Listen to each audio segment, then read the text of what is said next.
अस्सलाम वालेकुम स्टूडेंट्स, आज हम एथिकल बिजनेस प्रैक्टिसेस और डिजिटल एथिक्स के बारे में पढ़ेंगे। लेकिन उससे पहले मेरा आप लोगों से क्वेश्चन है, क्या बिजनेस का पर्पस सिर्फ प्रॉफिट कमाना होता है या कस्टमर के साथ फेयर और ऑनेस्ट रहना भी जरूरी है? इसका आंसर आप लोग प्रोवाइड करेंगे। अब जो हमारे बिजनेसेस हैं, हमारे बिजनेस दो तरह से चल रहे हैं, ऑनलाइन भी काम करते हैं और इसी के साथ साथ ऑफलाइन भी हमारे बिजनेसेस वर्क कर रहे हैं। तो हमारा काम क्या होगा कि जब हम डिसीजंस लेते हैं अपने बिजनेस के लिए, तो वो हम ऑनेस्टी, फेयरनेस, कस्टमर सेफ्टी और रिस्पॉन्सिबिलिटी का ख्याल रखते हुए लें। सो यही हम आज डिस्कस करेंगे। सो फर्स्ट ऑफ ऑल हम देखेंगे कि आज के लेक्चर में हम सीखेंगे क्या।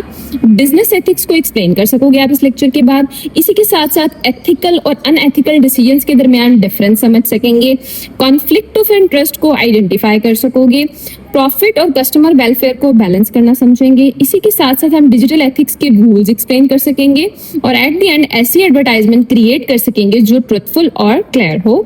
सो की टेक अवे यहाँ पर क्या होता है कि एथिकल चॉइसेस कस्टमर्स को प्रोटेक्ट करती हैं, यानी आपके कस्टमर्स को आपके साथ लॉन्ग टर्म लेके चलती हैं, ट्रस्ट बिल्ड करती हैं और बिजनेस को रिस्पॉन्सिबल तरीके से ग्रो करने में हेल्प आउट करती हैं। सो फर्स्ट ऑफ ऑल हमारा जो मेन टॉपिक है वो ये है, व्हाट इज बिजनेस एथिक्स, यानी बिजनेस एथिक्स क्या होते हैं। इसको स्टार्ट करने से पहले हमें ये पता होना चाहिए कि एथिक्स क्या होता है। तो एथिक्स होता है, एथिक्स का सिंपल मीनिंग ये है कि सही और गलत के दरमियान डिफरेंट समझना और सही काम करना, यानी हमें पता लग जाए इन दोनों में से सही और गलत क्या है, उसमें से सही को चूज करना, बेसिकली यही आपके एथिक्स होते हैं। बिजनेस एथिक्स का क्या मतलब होता है, यानी एथिक्स की डेफिनेशन तो हमने देख लिया, बिजनेस एथिक्स क्या होते हैं। Business ethics means following moral principles and doing what is right, fair and honest.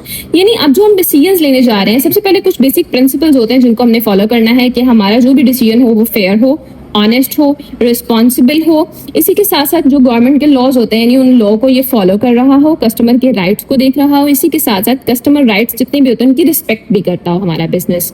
So for example, एक शॉपकीपर को पता है कि उसकी प्रोडक्ट की एक्सपायरी डेट गुजर चुकी है, यानी हम एक एग्जाम्पल ले रहे हैं, लेकिन प्रोडक्ट बिल्कुल नॉर्मल नजर आ रही है, यानी भी खराब नहीं होना शुरू हुई। सो अब शॉपकीपर के पास दो चॉइसेस हैं।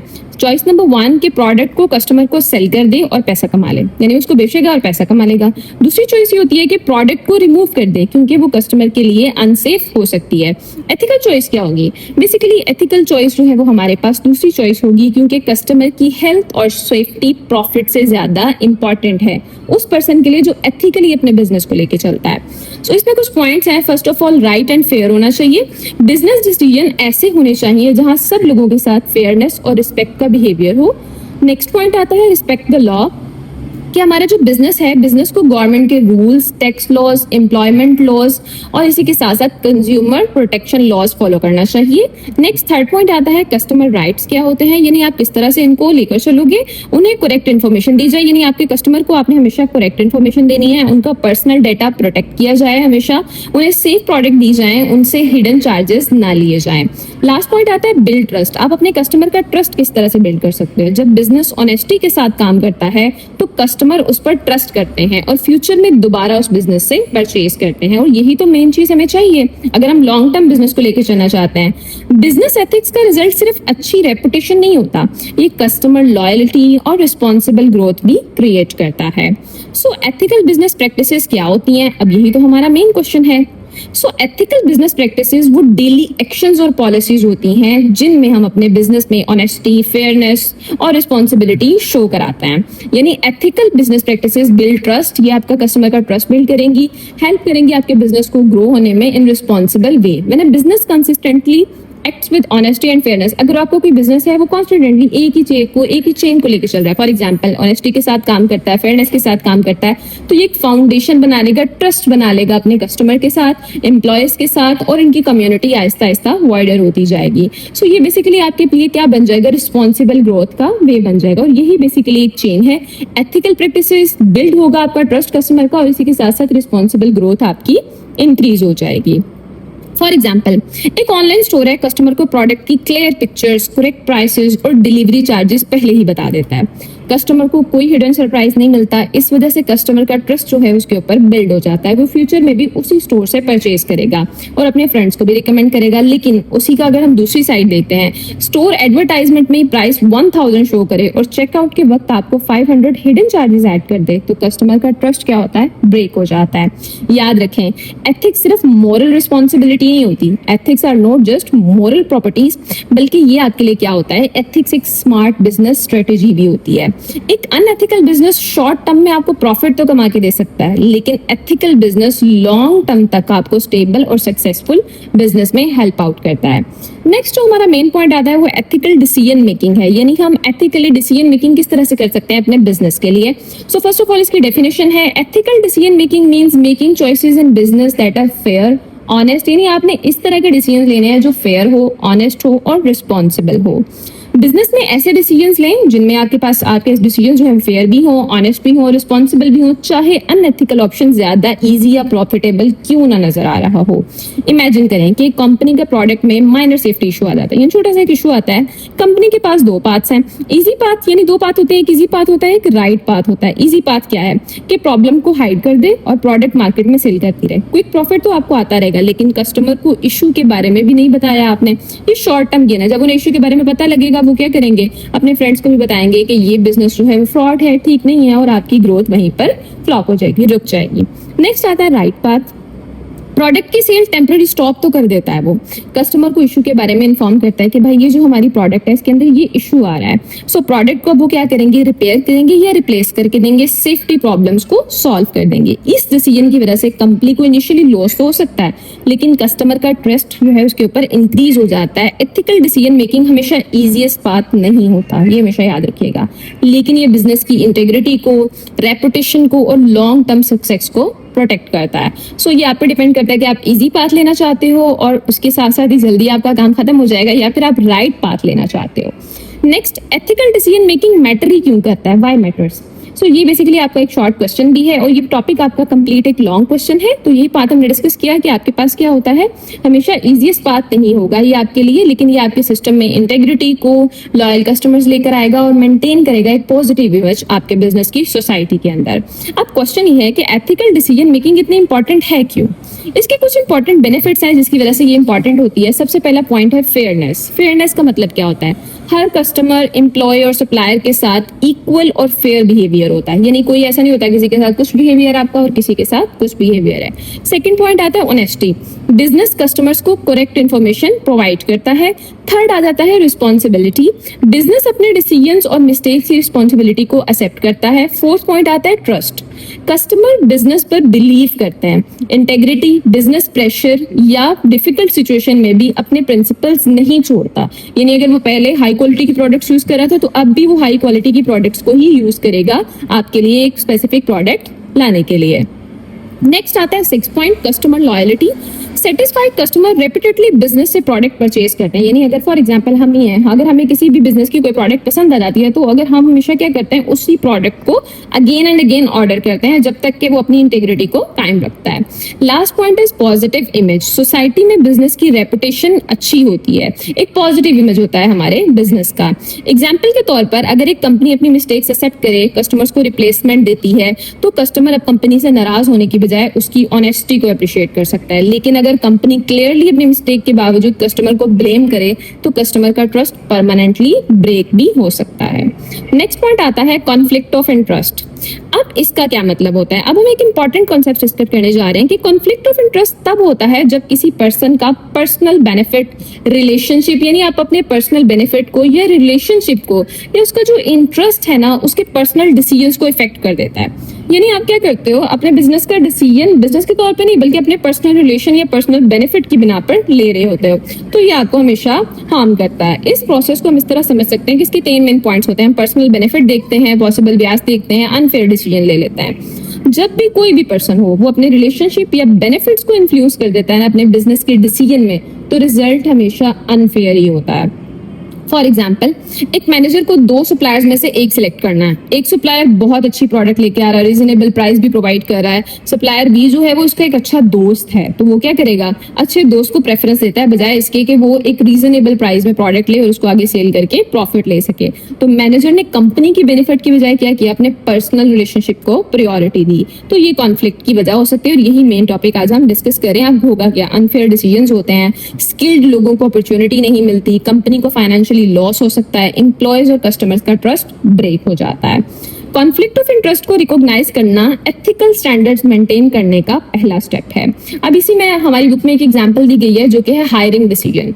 एग्जांपल इस तरह से दी गई है, इमेजिन करें कि एक शॉप ओनर को न्यू एम्प्लॉय हायर करना है। ऑनर डायरेक्टली अपने कजन को जॉब दे देता है, ठीक है, cousin for a job without having a chance of other skilled person, यानी वो ये नहीं देखता कि हम अपनी अप्लाई करें और देखें कौन सा पर्सन इसके लिए स्किल है, किसके अंदर ये स्किल मौजूद है, कैपेबल कौन है। वो क्या करता है, अनफेयर डिसीजन लेता है, अपने कजन को ये जॉब दे देता है। So the fair and ethical way is to let everyone apply. Fair way क्या होता है कि हर एक को अप्लाई करने का मौका दिया जाए, उनकी स्किल्स को चेक किया जाए, देन हायर किया जाए उस पर्सन को जो बेस्ट होता है इस जॉब के लिए। अब दो अप्रोचेज हैं, एक अनफेयर अप्रोच है और एक फेयर एंड एथिकल अप्रोच है। जब जॉब को हमेशा आपको पब्लिकली अनाउंस किया जाना चाहिए, जो कि पहले डिसीजन में नहीं हुआ। अब ये अनफेयर अप्रोच कौन कौन सी है? अनफेयर अप्रोच ये है कि जॉब पब्लिकली अनाउंस ही नहीं हुई, ऑनर ने हायर के लिए अपने कजन को डायरेक्टली, दूसरे कैंडिडेट्स को अप्लाई करने का चांस ही नहीं दिया गया क्योंकि एप्लीकेशन प्रोसेस ही ओपन नहीं था, स्किल्स इवैल्यूएट ही नहीं की गई, other skilled candidates are not considered क्योंकि हमने देखा ही नहीं इस चीज को। Decision is based on relationship, जो उसने डिसीजन लिया वो रिलेशनशिप पर बेस्ड कर रहा था, ना कि मेरिट पर। Leads the unfair treatment and loss of trust, तो आप अपना ट्रस्ट यहाँ से क्या करते हो, लॉस कर देते हो। नेक्स्ट आता है फेयर एंड एथिकल अप्रोच। इसमें क्या होता है, जॉब ओपनली एडवर्टाइज की गई, यानी आपने जॉब ओपनली एडवर्टाइज किया, हर पर्सन उसको ये अप्लाई कर सकता है, सब कैंडिडेट्स को अप्लाई करने का चांस दिया गया। Everyone gets a chance to apply. Skills and qualifications के अकॉर्डिंग जो है इसको एवेल्युएट किया गया, उस पर्सन को चांस क्या दिया गया जिसकी स्किल्स अच्छी खासी थी इस काम के लिए। इंटरव्यूज कंडक्ट किए जाएंगे, फिर देखा जाएगा, इंटरव्यू करने के बाद अंदाजा लगाया जा सकता है क्या ये पर्सन इस जॉब के लिए कैपेबल है या नहीं है। बेस्ट कैंडिडेट्स को फिर सिलेक्ट किया जाता है। इंपॉर्टेंट बात यह है कि कजन का अप्लाई करना गलत नहीं है, लेकिन गलत बात यह है कि उसे बिना कंपटीशन, बिना qualification, balancing profit with customer welfare, her business को सर्वाइव करने के लिए प्रॉफिट तो चाहिए, अनफेयर भी, ये जरूरी चीज है। प्रॉफिट से हम अपने बिजनेस के सारे काम करते हैं ना, एम्प्लॉयज को सैलरीज देते हैं, इसी के साथ साथ हम रेंट और बिल्स पे करते हैं, नए प्रोडक्ट्स डेवलप करते हैं, बिजनेस को एक्सपैंड करता है। लेकिन प्रॉफिट कस्टमर की सेफ्टी, हेल्थ या राइट्स को डैमेज करके अर्न नहीं होना चाहिए, जो कि मेन पॉइंट है। अब business needs profit to continue operating, यानी जरूरी है ये चीज, लेकिन प्रॉफिट जो है कभी भी किसी को हार्म करके आपके कस्टमर को या रिस्क करके नहीं आना चाहिए। सो शॉर्ट टर्म प्रॉफिट क्या होता है और इसी के साथ साथ आपके पास लॉन्ग टर्म प्रॉफिट क्या होता है। अब बिजनेस सेल फूड, एक बिजनेस जो है अपना फूड जो सेल कर रहा है, चीप और लो क्वालिटी के इंग्रेडिएंट्स यूज कर रहा है, एक्सपायर इंग्रेडिएंट्स को फ्रेश फूड में मिक्स करता है, हाई प्राइसेस चार्ज करता है और कस्टमर को इंग्रेडिएंट्स के बारे में करेक्ट इन्फॉर्मेशन नहीं देता। रेस्टोरेंट इनिशियली ज्यादा प्रॉफिट तो कमा सकता है, लेकिन अगर कस्टमर सिक हो जाए या ट्रस्ट जो है सोशल मीडिया पर आ जाएगा तो कस्टमर का ट्रस्ट खत्म हो जाएगा, नेगेटिव रिव्यूज आएंगे, लीगल एक्शन हो सकता है, बिजनेस परमानेंटली क्लोज हो सकता है। तो ये कोई एक एथिकल अप्रोच नहीं है।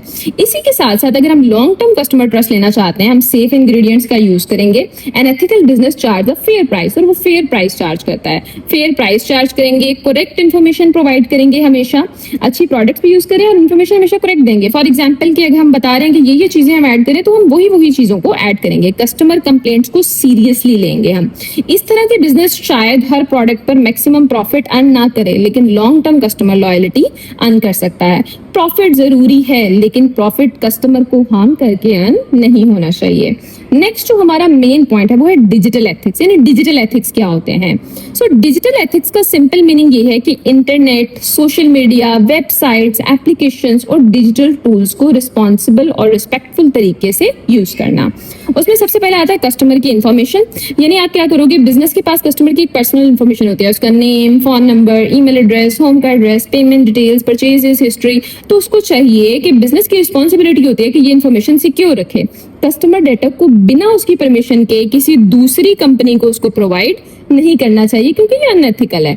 नेक्स्ट पॉइंट आता है एक्यूरेट डिटेल्स। वेबसाइट और सोशल मीडिया पेजेस पर करेक्ट इन्फॉर्मेशन होनी चाहिए, करेक्ट प्रोडक्ट की प्राइस होनी चाहिए, करेक्ट साइज होना चाहिए, यानी जो भी उसके फीचर्स हैं वो सब करेक्टली आपने मेंशन करने हैं। अगर बिजनेस प्रोडक्ट को अवेलेबल शो करे, पेमेंट रिसीव कर ले और बाद में बताए कि प्रोडक्ट स्टॉक में ही नहीं था, तो ये एक पुअर डिजिटल प्रैक्टिस है। नेक्स्ट थर्ड पॉइंट आता है पोलाइट इंटरेक्शन। पोलाइट इंटरेक्शन क्या होता है? बिजनेस को कस्टमर कमेंट्स और मैसेजेस का पोलाइट रिस्पॉन्स देना चाहिए, इवन जब कस्टमर एंग्री हो। बिजनेस को कस्टमर के साथ पब्लिक आर्गुमेंट या इंसल्टिंग लैंग्वेज नहीं यूज करनी चाहिए। सो 4 पॉइंट आता है safe and online space. Business को अपने सोशल मीडिया पेजेस पर क्लियर कम्युनिटी रूल्स बनाने चाहिए कि अब्यूजिव लैंग्वेज अलाउ नहीं है, पर्सनल अटैक नहीं आप कर सकते, हरासमेंट अलाउड नहीं है, तो इस तरह के रूल्स का होना जरूरी है। 5 पॉइंट आता है आपके पास अगेंस्ट हरासमेंट, यानी आप एक्शन किस तरह से लोगे। अगर कोई यूजर दूसरे यूजर को बुले या हरास करता है तो बिजनेस को क्विकली एक्शन लेना चाहिए, उस कमेंट को डिलीट करना चाहिए, ब्लॉक कर देना चाहिए। लास्ट पर आता है शेयर्ड रिस्पॉन्सिबिलिटी। सिर्फ बिजनेस रिस्पॉन्सिबल नहीं होता, कस्टमर की भी रिस्पॉन्सिबिलिटी होती है कि वो रिस्पेक्टफुल लैंग्वेज यूज करे, फेक रिव्यूज ना दे, प्लेटफॉर्म के रूल्स को फॉलो करे। सो डिजिटल प्लेटफॉर्म सेफ तब बना जाता है जब दोनों अपनी एफर्ट्स को पुट करते हैं, यानी बिजनेस भी और उसी के साथ साथ यूजर भी, दोनों रिस्पॉन्सिबल बिहेवियर शो करेंगे, तभी एक बिजनेस जो है अच्छे से मूव कर सकता है। नेक्स्ट हमारे पास पॉइंट आता है रिस्पॉन्सिबल मार्केटिंग। रिस्पॉन्सिबल मार्केटिंग का क्या मतलब होता है। मार्केटिंग का पर्पस सिर्फ कस्टमर को प्रोडक्ट या सर्विस के बारे में बताना और उन्हें परचेज के लिए इनकरेज करना होता है। रिस्पॉन्सिबल मार्केटिंग का मेन पर्पस क्या होता है कि सर्विसेज ऑनेस्टली और फेयरली आप दो प्रोवाइड करो कस्टमर्स को करेक्ट एंड कंप्लीट इन्फॉर्मेशन के साथ, यानी आपकी जो इन्फॉर्मेशन है वो करेक्ट हो और कंप्लीट होनी चाहिए। प्रोडक्ट बेनिफिट्स आपको क्लियरली बता देने चाहिए कि इसमें ये बेनिफिट्स है। लिमिटेशंस कभी हाइड नहीं करनी चाहिए। इसी के साथ साथ फॉल्स प्रॉमिसेस नहीं करने, यानी कोई फॉल्स प्रॉमिस नहीं करना उनके साथ, हकीकत बतानी है उनको। ये आपके लिए क्या करेगा, हेल्प आउट करेगा कि आपके कस्टमर इन्फॉर्म डिसीजंस ले सकेंगे और बिल्ड होगा आपका ट्रस्ट आपके बिजनेस के अंदर। नेक्स्ट आ जाता है आपके पास 2 पॉइंट्स होते हैं, ट्रुथफुल एडवर्टाइजिंग और इसी के साथ साथ हमारे पास नेक्स्ट अप आ जाता है परमिशन प्लस ट्रांसपेरेंसी। सपोज एक मोबाइल फोन की बैटरी नॉर्मल यूज में 10 आवर्स चलती है, लेकिन कंपनी एडवर्टाइजमेंट में क्या लिखती है, बैटरी जो है 10 घंटे तक चलेगी। ये ट्रुथफुल स्टेटमेंट है, उसने कोई झूठ नहीं बोला। इसी के ऑपोजिट दूसरी कंपनी क्या कहती है, झूठ लिख देती है कि बैटरी जो है 3 दिन तक चलेगी विदाउट चार्जिंग, जबकि प्रोडक्ट प्रैक्टिकली सिर्फ 10 आवर्स चलती है। तो ये तो मिसलीडिंग एडवर्टाइजमेंट हो गई। अब नेक्स्ट पॉइंट आता है परमिशन और ट्रांसपेरेंसी। क्या होता है, आजकल कंपनीज टारगेटेड एडवर्टाइजमेंट शो करती हैं। जैसा कि आप लोगों ने देखा होगा, अगर आप गूगल पर कहीं पर भी सर्च करें शूज के बारे में, जब आप फेसबुक ओपन करते हो उस पर भी शूज दिख रहे हैं, इंस्टाग्राम ओपन करते हो वहां भी शूज दिख रहे हैं। अब इसकी रीजन क्या है, क्योंकि ये कंपनीज आपके डेटा को शेयर करती हैं, लेकिन ये कंपनीज हमें क्लियर बताती नहीं है। उनको चाहिए कि वो आपको क्लियर बताएं वो आपका कौन सा डेटा कहां कहां पर यूज करेंगी। इससे आपका जो है उनके ऊपर इंटरेस्ट भी बिल्ड हो जाएगा और आप ब्लॉक भी कर सको। अगर आप अपना डेटा नहीं देना चाहते तो आप उसको ब्लॉक कर सकते हो। Protect the platform, stay professional, ये एक एक्टिविटी है आपके पास। अब एक प्रैक्टिकल सिनेरियो हम डिस्कस करते हैं। इमेजिन करें कस्टमर आपकी शॉप का सोशल मीडिया पेज पर बहुत रूड कमेंट पोस्ट करता है। वो लिखता है तुम्हारी कंपनी बिल्कुल फ्रॉड है, तुम लोगों को बिजनेस करना ही नहीं आता, बिजनेस को क्या करना चाहिए। एक रॉन्ग रिस्पॉन्स है, एक राइट है। कुछ क्वेश्चंस हैं, what would be an ethical response to a rude customer comment online. अब आपने इनके आंसर सोच के रखने हैं। How can the business protect its online platform while staying professional? Should the business respond emotionally or professionally? Why? किस तरह से। लेकिन बिजनेस को क्या करना चाहिए, आप जैसे कस्टमर की, क्या वो भी ऐसे करें, हमें आप जैसे कस्टमर की जरूरत नहीं है, पहले तमीज सीख कर आओ, तो ये रिस्पॉन्स सिचुएशन को और वर्स कर देगा। एथिकल रिस्पॉन्स क्या होता है कि आपने बिजनेस जो है, जो भी आप कस्टमर को रिप्लाई करें, आपने पोलाइटली जवाब देना है। हमें अफसोस हुआ कि आपको प्रॉब्लम फेस करनी पड़ी, आप अपना हमें ऑर्डर नंबर शेयर करें, हम इशू को रिजॉल्व करेंगे, इस पर एक्शन लेंगे। ये एक प्रोफेशनल वे होता है। कस्टमर को इंसल्ट भी नहीं किया जाता और उसकी कंप्लेंट को एक्नॉलेज किया जाता है। नेक्स्ट आता है कि हम देखेंगे कि हम क्लास में डिस्कशन किस तरह से होगी, रूट कस्टमर को एथिकल रिस्पॉन्स क्या होना चाहिए, कैसे आप रख सकते हैं बिजनेस को, यानी ये जितने क्वेश्चंस हैं ये आप लोगों से मैं पूछ रही हूँ, इसके आंसर्स आप लोगों ने खुद फाइंड आउट करने हैं। नेक्स्ट आता है create an ad customer can trust. आपने एक ऐसा एड ट्रस्ट करना है, यानी आपने ऐसा एड बिल्ड करो कि आपका कस्टमर उस पर ट्रस्ट कर सके। Create one short line for your business that is truthful, clear and not misleading, यानी इस तरह की लाइन हो जिसमें बिल्कुल क्लियर आप हर चीज बता रहे हो, ट्रुथफुल हो, क्लियर हो, मिसलीडिंग ना हो, फॉल्स प्रॉमिसेस आपने नहीं करने, हिडन कंडीशंस नहीं रखनी। अब इसमें एथिकल एडवर्टाइजिंग की भी एग्जांपल देती हूँ, मिसलीडिंग की भी एग्जांपल देती हूँ। एथिकल क्या हो, आप कह रहे हो कि आपके इंग्रेडिएंट्स इसके अंदर फ्रेश हैं, मेड इजीली डेली जो है मेड किए जाते हैं, टेस्ट द डिफरेंस।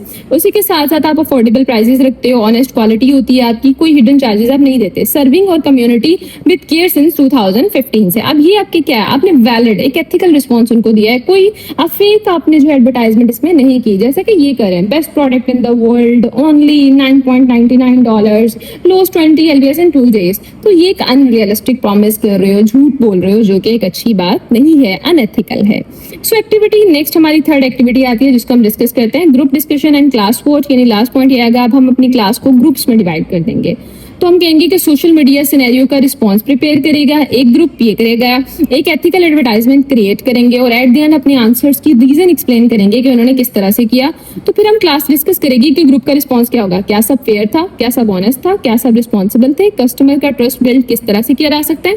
एंड में क्लास मोस्ट एथिकल सॉल्यूशंस के लिए वोट करेगी। यानी ग्रुप में आपने डिवीजन किया, अब उन सब ने अपने अपने रिस्पॉन्सेज इकट्ठे किए, एट द एंड हम डिस्कशन करेंगे और वोट करेंगे कि कौन सा बिजनेस ज्यादा अच्छे से काम किया है। सो फाइनल रिफ्लेक्शन हमारे पास इस चीज की क्या आती है कि कस्टमर ट्रस्ट बिजनेस की लॉन्ग टर्म सक्सेस के लिए क्यों इंपॉर्टेंट है। बेसिकली यही हमारा क्वेश्चन है कि क्यों इंपॉर्टेंट है ये। कस्टमर ट्रस्ट इंपॉर्टेंट है क्योंकि जब कस्टमर बिजनेस पर ट्रस्ट करते हैं तो वो रिपीट परचेज करते हैं, बिजनेस को फ्रेंड्स और फैमिलीज को रिकमेंड करते हैं, पॉजिटिव रिव्यूज देते हैं, जो कि एक अच्छी चीज है। लेकिन ट्रस्ट बिल्ड होने में बहुत टाइम लगता है और ब्रेक होने में सिर्फ एक अनएथिकल एक्शन ही काफी होता है। एक लीक कस्टमर डेटाबेस आ जाए, फेक एडवर्टाइजमेंट आ जाए, ये सब बिजनेस के ट्रस्ट को डैमेज कर सकते हैं। सो इसलिए सक्सेसफुल बिजनेस की फाउंडेशन 4 मेजर वैल्यूज पर होती है, जो कि हमने डिस्कस की। फेयरनेस, ऑनेस्टी, ट्रस्ट और इसी के साथ साथ रिस्पॉन्सिबिलिटी। सो ये मेन पॉइंट होते हैं जिसको अगर आप लेके चलते हो तो आप एक अच्छे से बिजनेस को लेके चल सकते हो। और क्लोजिंग लाइन अगर मैं इसके लिए परफॉर्म करूँ तो वो ये है कि गुड बिजनेस सिर्फ वही नहीं होता जो अपना प्रॉफिट अर्न करता है। एक अच्छा बिजनेस वो होता है जो प्रॉफिट अर्न करते हुए कस्टमर्स, एम्प्लॉय और सोसाइटी के राइट्स की भी रिस्पेक्ट करता है। सो आई होप कि आपको लेक्चर समझ आ गया होगा। इंशाल्लाह मिलते हैं नेक्स्ट लेक्चर में, तब तक के लिए अल्लाह हाफिज।